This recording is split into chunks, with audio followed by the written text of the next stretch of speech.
Halo semuanya, kembali lagi di channel Hobi Mengupas. Di video kali ini, kita akan mengupas alur cerita dari film Jaga Pocong yang dirilis pada tahun 2018. Penasaran bagaimana ceritanya? Sebelum lanjut videonya, seperti biasa, aku mau ingatkan pada kalian untuk klik tombol like dan subscribe agar channel ini terus semangat upload video setiap hari. Film diawali dengan menceritakan seorang perawat bernama Mila. Saat itu, ia sedang merawat seorang pasien kanker, yang mana, tak lama berselang, saat ia berbincang dengan temannya, yaitu Suster Indah, mereka mendengar suara burung kedasih. Konon, jika terdengar suara itu, maka, akan ada pasien yang meninggal setelahnya. Dan benar saja, sesaat setelah itu, pasien yang dirawat oleh Mila, dikabarkan meninggal.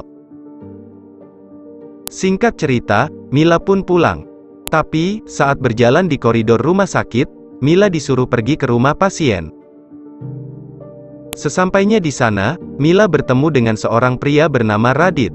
Dan ternyata, pasien yang dimaksud adalah Ibu Radit. Pada saat itu, Mila datang terlambat, yang menyebabkan Ibu Radit meninggal. Mendengar perkataan Radit, Mila merasa bersalah, dan menawarkan bantuan kepada Radit. Tapi, Radit menolak tawaran Mila. Mila pun bermaksud pergi dari rumah itu. Tapi sayangnya, mobil yang dikendarai Mila, mogok secara mendadak. Radit datang membantu Mila, sehingga mobilnya, kembali bisa dihidupkan. Dan setelah itu, Radit menyuruh Mila, untuk masuk ke rumah, dan meminta tolong, agar jasad ibunya dimandikan. Setelah itu, Mila bermaksud untuk pulang, tapi, Radit menerima telepon, dan harus pergi keluar sebentar. Mila pun diminta, agar tetap di rumah itu. Awalnya Mila agak ragu, tapi saat ia melihat anak Radit, ia pun langsung setuju, untuk tinggal di rumah sebentar, sampai Radit kembali. Dan nama anak Radit ini, adalah Novi. Singkat cerita, Radit pun pergi, dan Mila tinggal berdua dengan Novi di rumah. Saat Mila sedang melihat foto keluarga tersebut, kapas pada hidung jenazah, tiba-tiba jatuh. Tak hanya itu, tali pocong pun terlepas. Tak lama setelah itu, terdengar suara teriakan Novi. Mila langsung berlari ke kamar Novi, dan melihat Novi yang sedang bersembunyi di bawah ranjang. Novi langsung menunjuk ke arah lemari, tapi saat dibuka, tak ada apapun di sana.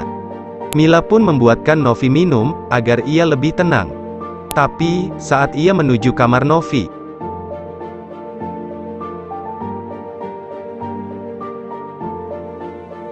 sesampainya di kamar Novi, Mila malah melihat Novi yang berlari menuju balkon untuk melompat. Tapi, saat dikejar, Novi malah lenyap begitu saja. Mila pun turun ke bawah balkon, dan anehnya, Novi sudah berada di pagar balkon. Mila langsung naik untuk menyelamatkan Novi. Saat Mila menenangkan diri, Radit tiba-tiba menelpon dan menyuruh Mila untuk pulang. Mila yang sudah ketakutan berada di rumah itu, bermaksud untuk pulang, tapi, tiba-tiba, Novi mencegahnya. Mila tak tega dengan Novi, dan memutuskan untuk tinggal. Keputusan ini, yang mungkin akan membuat Mila, menyesal selamanya. Mila pun terus diganggu oleh sosok pocong, sampai akhirnya, dia memutuskan untuk pergi membawa Novi.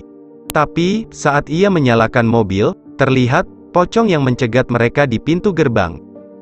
Sampai akhirnya, ia melihat Novi yang tiba-tiba melayang. Mila langsung masuk lagi ke dalam rumah itu, untuk mencari Novi. Tapi saat mencari Novi, ia mendapati Novi sudah berganti wujud. Tak lama kemudian, Mila mencoba masuk lagi ke dalam kamar Novi. Ia pun melihat kain, yang keluar dari lemari. Karena merasa penasaran, Mila mencoba menarik kain tersebut, dan tanpa ia sadari, ia langsung ditarik ke dalam lemari, oleh pocong tersebut. Saat sudah sangat panik, tiba-tiba, Mila menemukan peti yang berisi foto-fotonya. Tak hanya itu, di situ juga ada foto Radit yang mengenakan kain kafan. Hal itu membuat Mila menjadi bingung, lalu Radit datang, dan menjelaskan semuanya. Radit menjelaskan, kalau jenazah itu, bukan jenazah ibunya, melainkan jenazah istrinya yang bernama Sulastri. Dia bisa dihidupkan kembali, jika Radit menemukan wadah baru untuk istrinya, sebelum 7 hari, dan wadah tersebut adalah Mila. Sedangkan, nama Radit yang asli adalah Sutisna, Sebenarnya, ia sudah mati beberapa waktu yang lalu, tetapi, Sulastri berhasil menghidupkannya kembali, dengan wadah tubuhnya yang sekarang. Mendengar hal tersebut, Mila semakin ketakutan, dan mencoba lari dari rumah itu. Tapi, ia tak menemukan jalan keluar, sampai akhirnya ia pergi ke loteng, dan melompat memecahkan kaca jendela. Ritual pemindahan arwah pun dimulai. Arwah Sulastri pun berpindah ke tubuh Mila, dan arwah Mila terjebak dalam tubuh Sulastri yang tak berdaya, meski ia sadar saat akan dikuburkan. Keesokan harinya, saat makan bersama, Novi berkata, Novi menginginkan tubuh wanita dewasa, Sulastri, yang kini berada dalam tubuh Mila menjawab, bahwa sebentar lagi, ia akan mendapatkan tubuh wanita dewasa. Dan tak lama kemudian, teman Mila, yaitu Suster Indah datang, dan film pun selesai. Sekilas, kita telah mengupas alur cerita dari film Jaga Pocong. Menurut kalian bagaimana? Tulis pendapat kalian di kolom komentar di bawah. Sebelum video ini selesai, seperti biasa, aku mau ingatkan pada kalian, untuk klik tombol like dan subscribe, agar channel ini terus semangat upload video setiap hari. Terima kasih.